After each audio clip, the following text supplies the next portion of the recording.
What's going on, everybody? Welcome back for once again another show with myself, Justin Jackson, and my man John. Uh, Back for another episode of Shooting It Straight. Before we get into it, I want to give a quick shout out to Johnny T-shirt for any apparel needs that you might need for UNC. Um, that's the spot to go to. And then also Congruity HR, where any Tar Heel needs an HR assessment, that's the spot to go. So shout out to them for the sponsoring these videos. But John, man, another dub in the win column, another ACC win. North Carolina wins 86-70 against Louisville. Um, I think we should preface it with Louisville's not the most talented team, but Carolina did what they were supposed to do against a team that they're more talented than. So I think there's a few things that kind of stood out as you kind of watched the Louisville game. Um, for one, I think that the biggest thing, I think this was the most aggressive that we saw Mondo play in a while. I think he came out from the gates.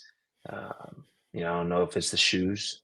I kind of rock with the off-color shoes, and maybe it's for a purpose, but um, he really looked good offensively and defensively. But offensively, he just looked like he had a little bit more of a pep in his step.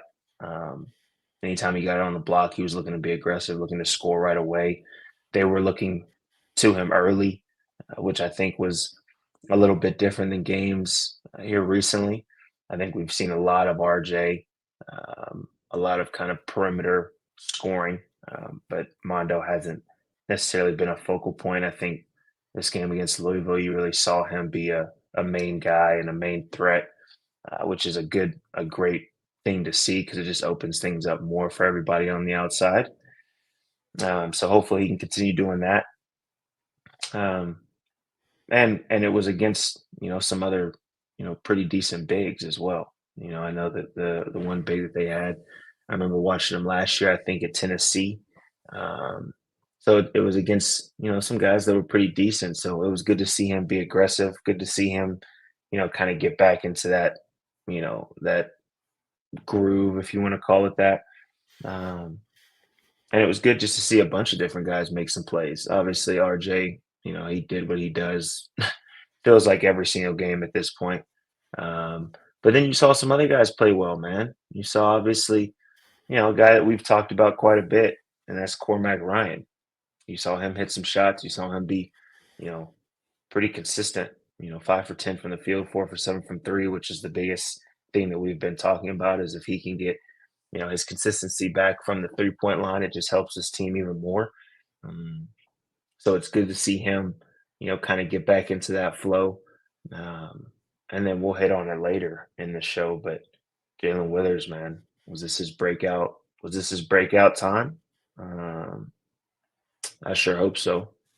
But I think it was good to see him with that 15 and 10 double double. And like I said, we'll talk about him quite a bit as the show goes on. But uh, as you were watching the game, what did you see kind of stand out for you, brother? Yeah, well, first, I just want to put UNC's performance in context a little bit because UNC is 8-0 at the Smith Center so far this season, which I think is a tremendous accomplishment. They're starting out 6-0 in ACC play. That's a huge deal. And UNC has won 5 consecutive ACC games by double digits for the first time since 2007-2008 season. So that's pretty impressive. It shows how well this team stacks up, especially compared to all the good UNC teams that they've had over the years. I think for me, the story of the game is Armando as well. You talked about his offensive performance already. Looking at the box score, Armando finished 7 of 11 from the field. And those four that he missed too, they felt like some easy misses. So he easily could have had 25 maybe if he missed a few of those short ones. Um, and then I'd say as well on the defensive end, I've been really impressed with Armando. I think over the last few weeks, he's really elevated his level of play on the defensive end. We've talked a lot about UNC's defense as a whole, some of the things they've done, switching ball screens, and the perimeter defense really locking in. But I think Armando is a big piece of that as well. I know this isn't 100% on Armando, but I was looking at UNC opponents' shooting percentages at the rim. And this season, UNC opponents are shooting 56.5%. That's from CBB Analytics. That's in the 88th percentile nationally. So I think that shows that UNC's core defense protecting against easy baskets at the rim is really strong. And that's thanks in part to guys like Armando.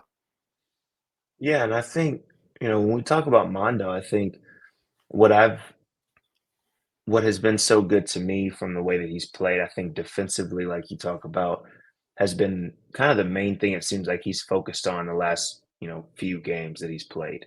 Um, and I think when you focus in on the defensive end and then you just keep things simple on the offensive end, I think when we watched even last night, everything he did was it was one or two dribbles and he was at the rim, or everything that he's really done over the past probably 3 or 4 games has been very simple and very easy. And I think that's kind of the player that Mondo is when it comes to offensively dominating a team. When you look at it, 11 shots isn't necessarily a lot of shots for one of your main guys, but if every time he's getting it in a scoring position and able to make one quick move and score, then it makes it so much easier for your offense. And so I think that's what's been so good watching him is, for one, he's playing on both sides of the ball, and you can tell there's like an elevated amount of effort that he's giving on the defensive end. But then offensively, he's just letting things come to him. I think RJ has kind of taken the reins as like the number one offensive option on the team. And so now it's just a matter of him playing off of that and being aggressive whenever he gets to his spots. And I think that's what he's done. So obviously, huge shout out to Mondo and everything that he's doing for this team. Um, so hopefully, he can continue to doing that. And it seems too like the team is gelling really well at the right time.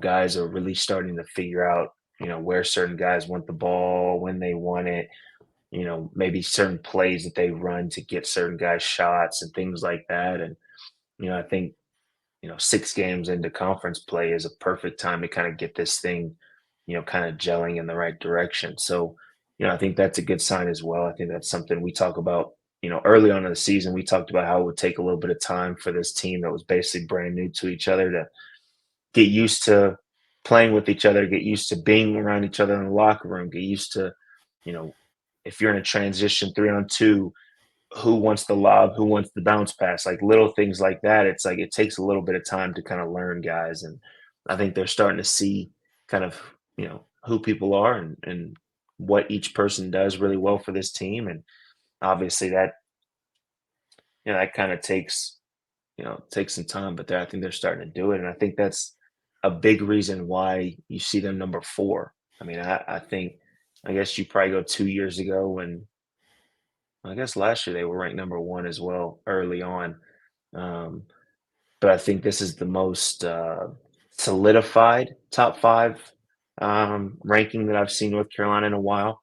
And, I think, you know, one of the points that, I wanted to bring up was kind of the difference in playing in that, we'll say top 5, top 10 range as opposed to kind of being an outsider, or a underdog, if you want to call it. Um, and I think the way North Carolina handled, this first game being number 4, I think was exactly how you're supposed to. Um, it comes with a certain responsibility. It comes with a certain, uh, we'll say pressure, if you want to look at it like that.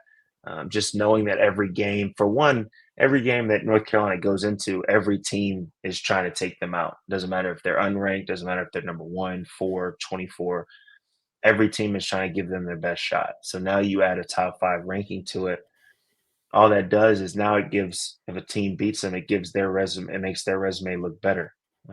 Come tournament time, come, when the selection committee and things like that are making decisions. So, it definitely comes with that responsibility and that, that pressure that comes with it. But at the same time, they've earned it. I mean, 14-3, 6-0 in conference play.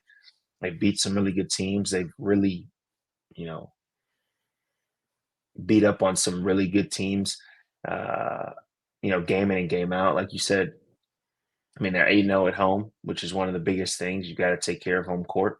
And so, I think once again, they're very deserving and it's very warranted to be top five. And hopefully, as they go on, they don't start, looking at it in the wrong way. I think sometimes you can look at, oh, we're top five, we're good, we've made it.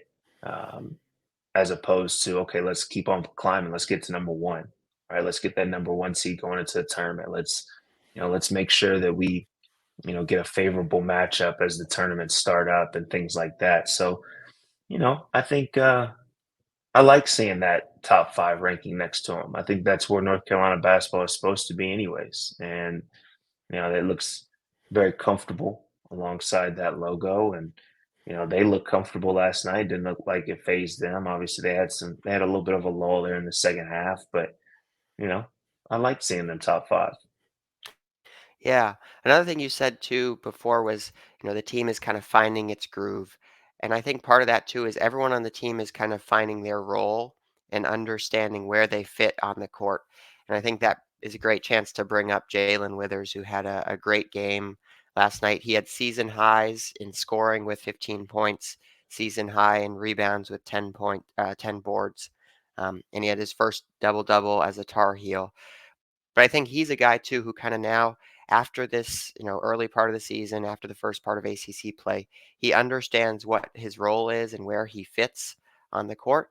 And I think more specifically, we're seeing he fits in really well at the dunker spot and kind of hanging out in the corners for the corner three areas because he's a really smart cutter and he Mhm. understands kind of some chemistry with some of his teammates, maybe especially like an RJ or an Elliott, and he kind of knows when to cut at the right times. And then he's a great finisher around the rim as well. He's athletic enough to dunk the ball. He's crafty. He can kind of go up and under reverse baskets. So I've been impressed with Jae'Lyn Withers. I think it was his best game of the season against his former team, which is always cool to see as well. What stood out about Jae'Lyn Withers to you? I'm gonna go back to what we were talking about with Mondo. Everything he did was really, just simple and in the flow of the game. Hmm. Um, when you look at Jalen Withers, he has everything that you want physically for a really good basketball player. I mean, he's 6'9", athletic, long. Defensively, he causes some issues. I mean, there was one play where he stole the ball and took it all the way down and laid it in on the other end. Um, Hmm.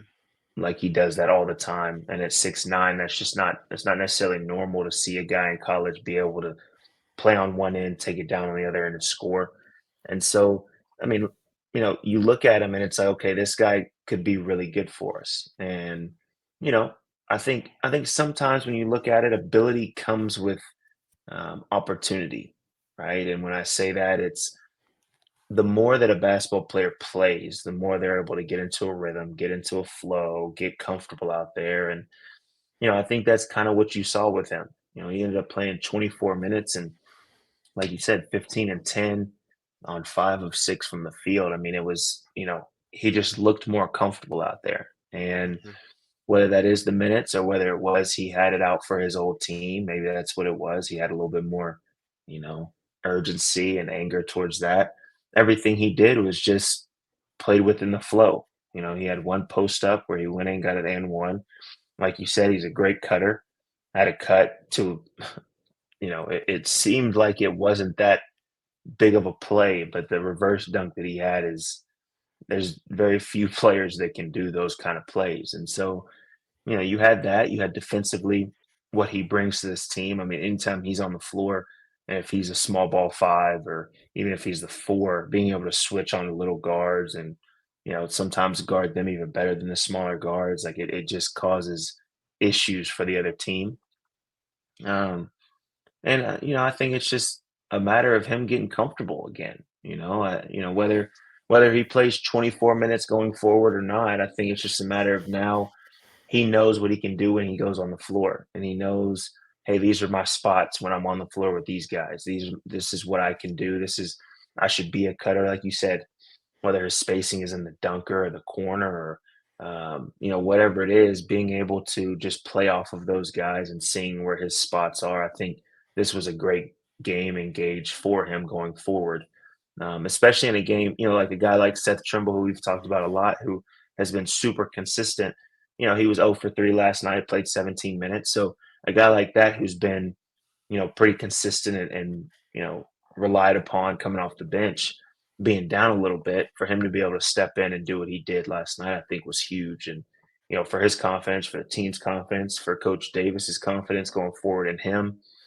So that's always great to see somebody kind of have, quote unquote breakout game.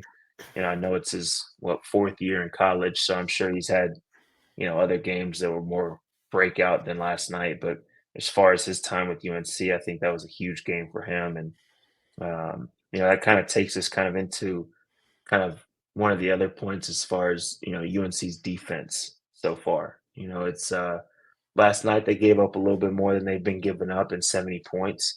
Um, but up until that point, I want to say, last time we talked, the last three games, they held the opponents under 60 or something like that. Hmm. Um, and I think when you look at this team, obviously I think they're showing that they have enough offense to win some games, but defensively, I mean, they've been at a really high level. Um, and I think they've been very consistent throughout the games of playing at that same level. I think that was, last couple of years, I think that was one of the issues was the urgency and the effort on the defensive end would be so up and down, and teams would make huge runs, and then, they would try to pressure and get back into the games, and it'd be too late. And I think you're seeing this team from the jump. They're playing at that high level defensively that they need to. Now, you look at that second half and you kind of look at how Louisville started getting back into the game. They almost started kind of, sliding back into that early season defense that we saw early on that we were kind of worried about at first. But once again, they responded and they came back, ended up winning by 16, which, no matter how good or bad a team is in the ACC, winning by 15 plus points is a great win. And I think a lot of that was from the defensive side of things. So, I think you continue to play defense the way that they are. You also get guys like Cormac shooting the ball, consistently again. You have RJ doing what he does, Mondo being aggressive down low, Harrison obviously doing literally everything on the floor, it feels like. And then guys like Withers and Seth coming off the bench. It's tough not to see this team as one that can make a long run and make it to the Final Four and even to the championship. So I think I'm encouraged by seeing, game in and game out, the way that they're playing on the defensive end. And as everything kind of comes together, I think it's just going to get even better. Yeah, absolutely. I did want to point out one thing with UNC's defense, and this is just something to keep an eye on throughout the season. There's the concept of like shot luck, whether or not a team is making their open three pointers. That can be a little bit, uh, you know, lucky as the season goes along. I think honestly, you saw that last night with Louisville in that run. They just started to Hmm. hit some tough shots, and then all of a sudden, UNC's kind of looking around like, "Hey, what's going on here?" So just a little stat to kind of file away for everyone in the back of our minds. UNC opponents in conference play are shooting 24.1% on threes. That's the best mark in the conference, or best as in lowest mark in the conference. So just something to keep an eye on. Um, can UNC sustain this defensive performance? I think absolutely. But also you have to remember, you're going to face some good shooting teams as you go throughout the rest of conference play. You still got two games against Duke, obviously coming up, things like that. So that's something for UNC to keep an eye on. I think the at the rim defense is certainly trending up, but sometimes there's nothing you can do if a team starts to get hot. Um, there was one point I wanted to hit on for the bench as well, because I think we've talked about it a little bit already. Jae'Lyn Withers had a really good night last night. UNC had 17 bench points, but they all basically came from Withers, and Paxton Wojcik chipped in 2 points. But I think that's a strength of this team as well, because I think it shows that UNC has multiple guys who can go off each night. And maybe they didn't have that the last 2 seasons or so, because there just wasn't as many guys to turn to in these key moments. And I think Hubert Davis has done a good job building up depth throughout the season. That's something we've talked about each of the last 2 seasons, is that they got into conference play and maybe guys weren't built up as much. But now we're at the point where Jae'Lyn Withers is in a really good spot. Jalen Washington can come off the bench and provide offense. Seth Trimble has greatly improved. So you got a couple of different guys to turn to on the bench. And as the season goes along, and as you continue to roll into the tougher parts of conference play, I think that's a really good sign for this team.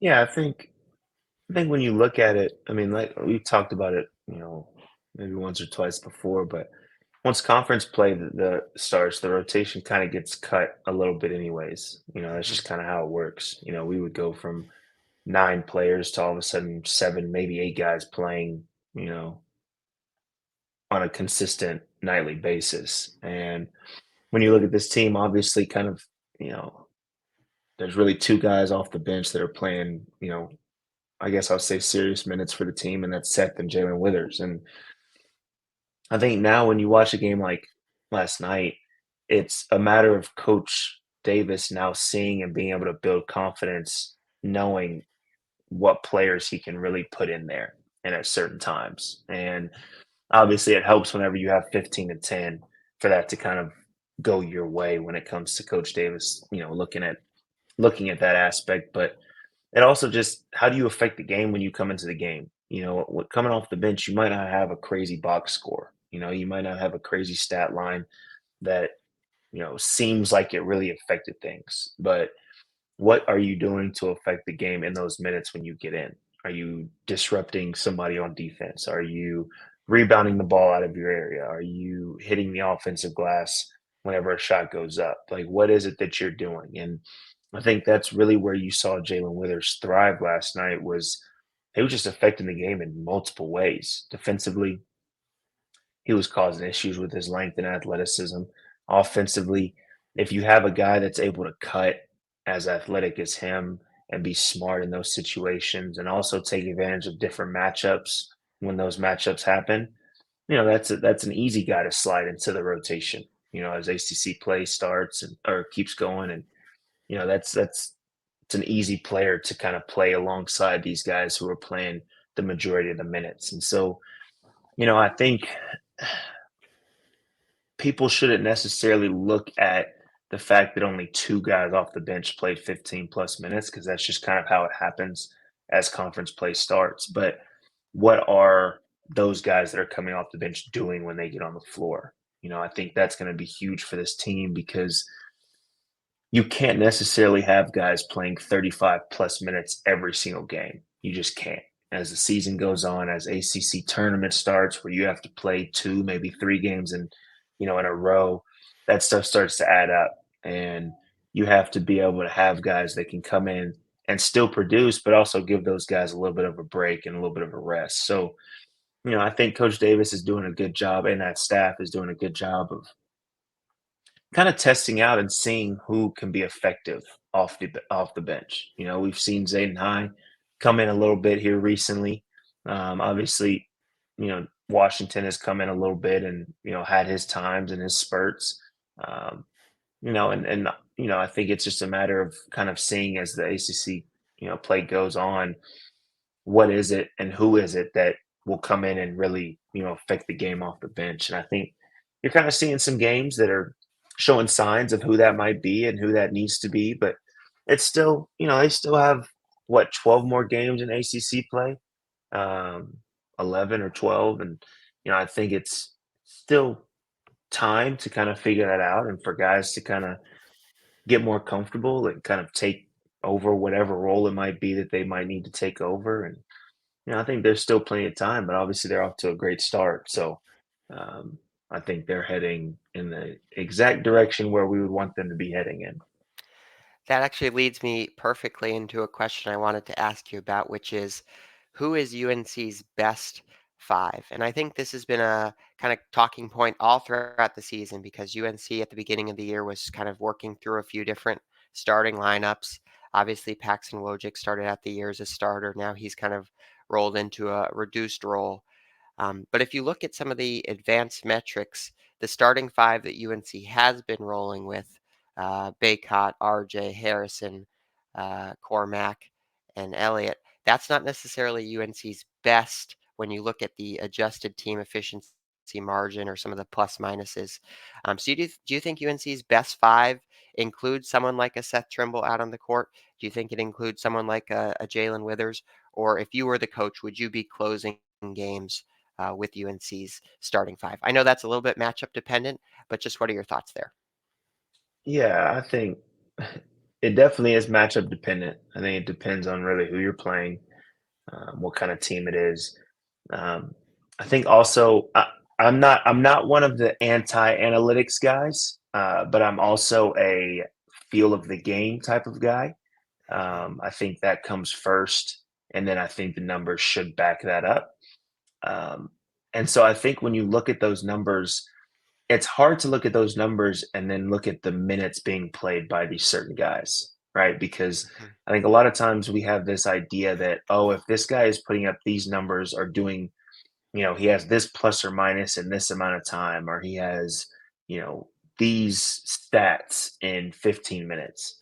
If we double those minutes, those stats will double as well. And I think sometimes we really think that that's how this works. And it's just not how it necessarily works. Um, so I think when I see that, obviously those numbers help to show the type of impact that guys like Seth Trimble, Withers, guys like that coming off the bench do give. I think that's a great, support for that.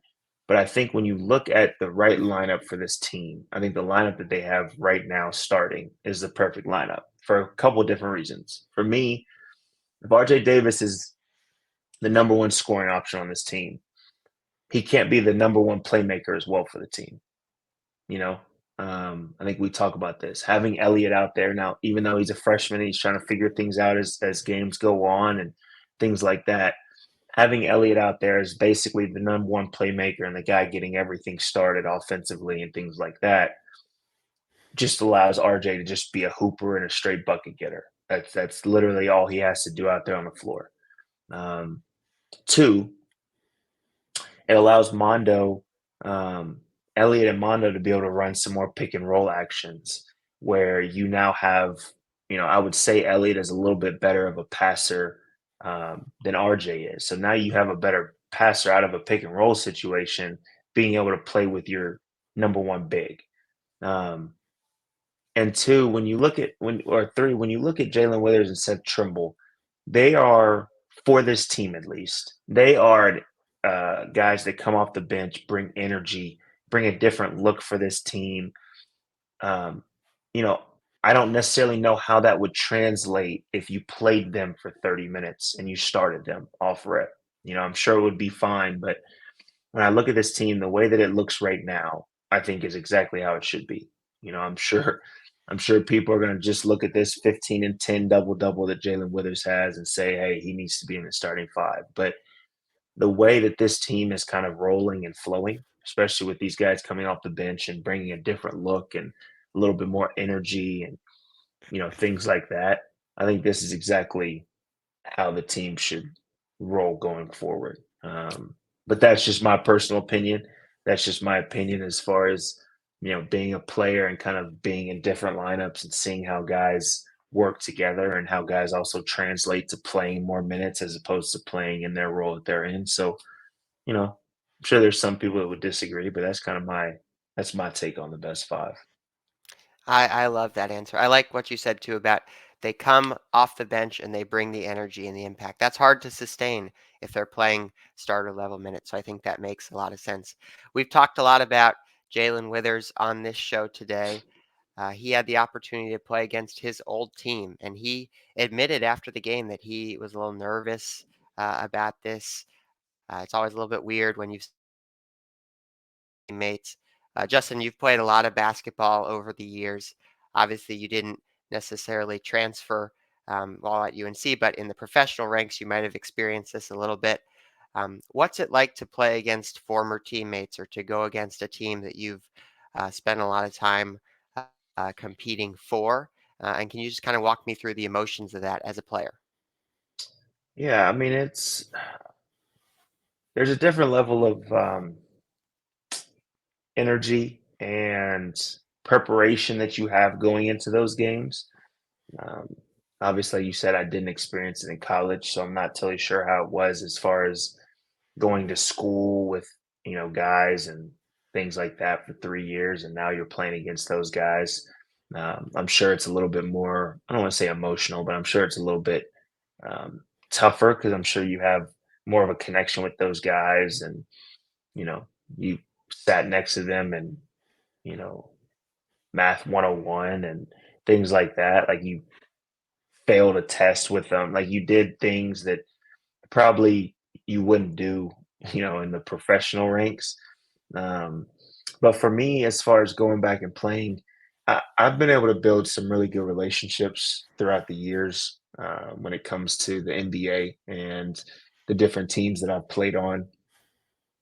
So anytime there are definitely a couple, there are a couple teams that anytime I would go into a game playing against them again, um, there's a little more fire to it. You definitely, you get up a little bit more for them just because it's almost you want to prove them wrong type situation, even though a lot of times the people watching, they really don't even care. They made a certain decision for a certain reason and they're going to stand on that and not look back. But for me, it was, there's been times where, you know, I see certain guys maybe that were, I was traded for or, they moved roster spots for and things like that. And when I go into those matchups, it's almost like prove that, you were wrong or, what you're missing out on or that kind of thing. And, it definitely is when a guy like Withers has that kind of game against an old team and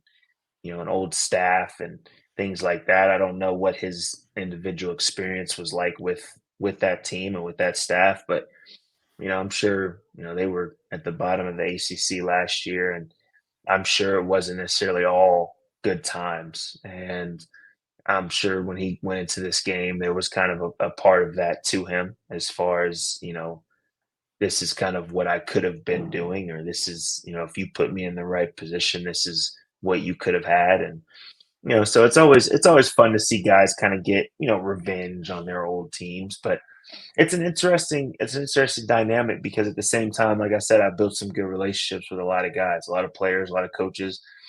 And so at the same time, like I enjoy seeing them. I enjoy seeing them before the game, after the game. Maybe, if I'm close enough, maybe even had dinner after the game or, the night before or whatever. And, it's always good to kind of just see them and catch up again. So it's definitely it's a weird dynamic because there is a sense of um, revenge, but there's also a sense of connection that you have with those guys and guys that you spend a ton of time with and things like that. So it's a fun little balance, and it definitely adds to the game. Gives you a little bit more a little more reason to play the game as well. Especially in the NBA, there's 82 games, to play. And sometimes there's certain games where it's just, you're on a back to back in Detroit and it's like, all right, well, like, let's just try to get through this. So it gives you a little bit more desire, I guess I would say, going into those games against old teams. So, I was happy to see him play so well against his old team for himself, for obviously, the team. But, it's always fun to see guys kind of go back and get that, that last laugh. Yeah, I won't ask you potentially for names, but maybe last night for you was one of those games because you went off last night. You had 37 uh, in the G. So shout out to you as well for that performance. Wanted to slide that in there to the show. UNC plays Saturday against Boston College. Then next week they play Monday night against Wake Forest. The Wake Forest game is at home. So we'll be back next week on Shooting It Straight to talk about both of those ACC games. And then the Duke game is getting ever and ever closer. That's the first week of February. So that's going to be here before we realize it. Justin, take us out of here after UNC's sixth straight conference win. Yeah, I mean, it's North Carolina. I hate to sound like like I'm on repeat, but the direction that they're going is exactly where they, need to be going as far as conference play starting up. I mean, going undefeated 6-0 in conference play to start is an extremely hard feat. I don't want to ever minimize that. That's a hard situation to be in. It's a hard um, thing to accomplish. So obviously, shout out to this team. Hopefully, they can continue rolling. Um, as far as kind of the little things within the team, I think we're seeing them, like we talk about, seeing them defensively. They're doing everything that they're supposed to be doing. Even when they have some lulls, they fight right back and get right back to where they're supposed to be. Offensively, you're seeing just different ways that they can score the ball. And as the season goes on, I think it's going to get even more, just um, easier for guys, and it's going to be way more seamless for guys to just kind of groove together. Um, so yeah, I love this team. I think they have everything that they need to make a long run, Final Four, national championship, whatever it is you want to consider. And for us, just a matter of continue to support them. I'm going to always say players always hear or see or in some capacity they know what people are saying, and whether that's positive or negative, they're going to hear it and they're going to see it. Obviously everybody is entitled to their own opinion, but I think a lot of times what guys need, they just need to see some support. And I know we're going to be there to support them as fans. I think everybody else needs to just be here and support them and enjoy watching this good basketball that they're playing.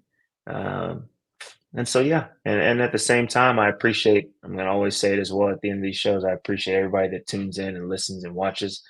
I know last week was one of the better episodes that we had as far as people watching and listening. And, we definitely appreciate it. It's fun to get on here and talk about some good basketball, and obviously something that's near and dear to my heart. And I know it's near and dear to your heart as well. So we appreciate everybody that's tuning in. Make sure to enjoy family and friends as much as you can. And we'll talk to y'all next time.